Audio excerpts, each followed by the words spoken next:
Phone call తో మీ బంగారాన్ని విడిపించి ప్రెజెంట్ మార్కెట్ రేట్ కే కొని బ్యాలెన్స్ అమౌంట్ ని క్యాష్ గా లేకపోతే సమానమైన బంగారాన్ని మీకిస్తుంది అక్షయ గోల్డ్ హబ్. మధ్యప్రదేశ్ ధార్ జిల్లాలోని వివాదాస్పద భోజ్సాల ప్రాంతంలో రేపు వసంత పంచమి సందర్భంగా కట్టుదిట్టమైన భద్రతా ఏర్పాట్లు చేశారు.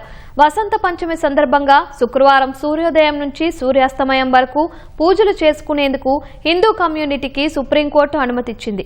మధ్యాహ్నం 1 గంట నుంచి 3 గంటల వరకు ముస్లింలు ప్రార్థనలు చేసుకోవచ్చని తమ ఆదేశాల్లో పేర్కొంది. ఈ నేపథ్యంలో శాంతి భద్రతకు విఘాతం కలగకుండా స్థానిక యంత్రాంగం కట్టుదిట్టమైన భద్రతా ఏర్పాట్లు చేసింది. ధార్ జిల్లా అంతటా హై అలర్ట్ ప్రకటించారు. మధ్యప్రదేశ్లోని గిరిజన ప్రాబల్యమున్న ధార్ జిల్లాలో వివాదాస్పద భోజ్శాల కమల్ మౌలా వద్ద ప్రార్థనల విషయంలో సుప్రీంకోర్టు కీలక ఉత్తర్వులు జారీ చేసింది. ఈ ప్రాంతంలో శుక్రవారం హిందూ ముస్లింలు ప్రార్థనలు చేసుకునేందుకు అనుమతించింది. వసంత పంచమి సందర్భంగా సూర్యోదయం నుంచి సూర్యాస్తమయం వరకు పూజలు చేసుకునేందుకు హిందూ కమ్యూనిటీకి అనుమతి ఇచ్చింది. మధ్యాహ్నం 1 గంట నుంచి 3 గంటల వరకు ముస్లింలు ప్రార్థనలు చేసుకోవచ్చని తన ఆదేశాల్లో పేర్కొంది. అందుకోసం ప్రత్యేక ప్రవేశ ద్వారమున్న ప్రత్యేక ప్రాంతాన్ని అందుబాటులో ఉంచాలని అధికారులను ఆదేశించింది. అలాగే హిందువులకు ప్రత్యేక స్థలం కేటాయించాలని పేర్కొంది. శాంతి భద్రతలకు విఘాతం కలగకుండా ఇరు వర్గాలు స్థానిక యంత్రాంగంతో సహకరించాలని సూచించింది. భోజ్సాలలో మధ్యయుగం నాటి స్మారక కట్టడాన్ని హిందువులు వాగ్దేవి దేవాలయంగా భావిస్తారు. ముస్లింలు దాన్ని కమల్ మౌలా మసీదుగా వ్యవహరిస్తుంటారు. పురావస్తు శాఖ నిబంధనల ప్రకారం ప్రతి మంగళవారం హిందువులు పూజలు చేసుకునేందుకు, ప్రతి శుక్రవారం ముస్లింలు నమాజ్ నిర్వహించుకునేందుకు అనుమతి ఉంది. ఈ ఏడాది వసంత పంచమి శుక్రవారం నాడు రావడంతో ఇరు వర్గాలు పూర్తి సమయం తమకే కావాలని కోరడంతో వివాదం తలెత్తింది. ఈ నేపథ్యంలో సుప్రీంకోర్టు ఈ తీర్పు వెలువరించింది.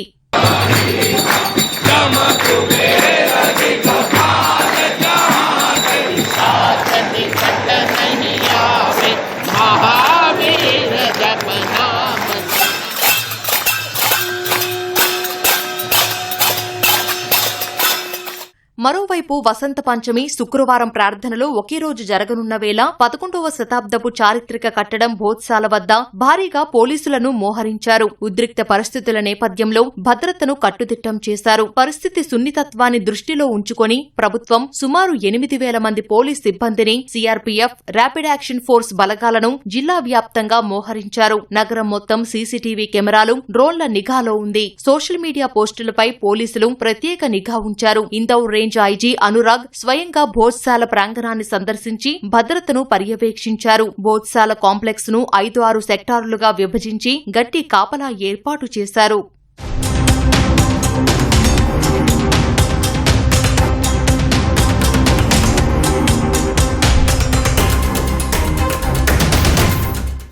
పురావస్తు శాఖ ఏఎస్ఐ గతంలో జారీ చేసిన ఉత్తర్వుల ప్రకారం వసంత పంచమి శుక్రవారం వచ్చినప్పుడు ఉదయం నుంచి మధ్యాహ్నం 1 గంట వరకు, తిరిగి మధ్యాహ్నం 3:30 నుంచి సూర్యాస్తమయం వరకు హిందువులు పూజలు చేసుకోవచ్చు. మధ్యాహ్నం 1 గంట నుంచి 3 గంటల వరకు ముస్లింలకు నమాజ్ కోసం సమయం కేటాయించారు. ఏఎస్ఐ నిబంధనలను ఖచ్చితంగా అమలు చేయాలని, మత సామరస్యాన్ని కాపాడాలని కాంగ్రెస్ సీనియర్ నేత, మాజీ ముఖ్యమంత్రి దిగ్విజయ్ సింగ్ విజ్ఞప్తి చేశారు. దీనిపై బీజేపీ తీవ్రంగా మండిపడింది. దిగ్విజయ్ సింగ్ బుజ్జగింపు రాజకీయం చేస్తున్నారని, సనాతన ధర్మం పట్ల వ్యతిరేకంగా వ్యవహరిస్తున్నారని బీజేపీ ప్రతినిధి అజయ్ సింగ్ యాదవ్ విమర్శించారు. ఏడాదికి ఒకసారి వచ్చే సరస్వతి జన్మదినోత్సవానికి సహకరించాలని ఆయన కోరారు. భోజ్ ఉత్సవ్ సమితి ఈ సందర్భంగా అఖండ పూజకు పిలుపునివ్వగా సుమారు 30,000 నుంచి 50,000 మంది భక్తులు తరలివచ్చే అవకాశముందని అంచనా వేస్తున్నారు. శాంతి భద్రతల దృష్ట్యా ధార్ జిల్లా అంతటా హై అలర్ట్ ప్రకటించారు.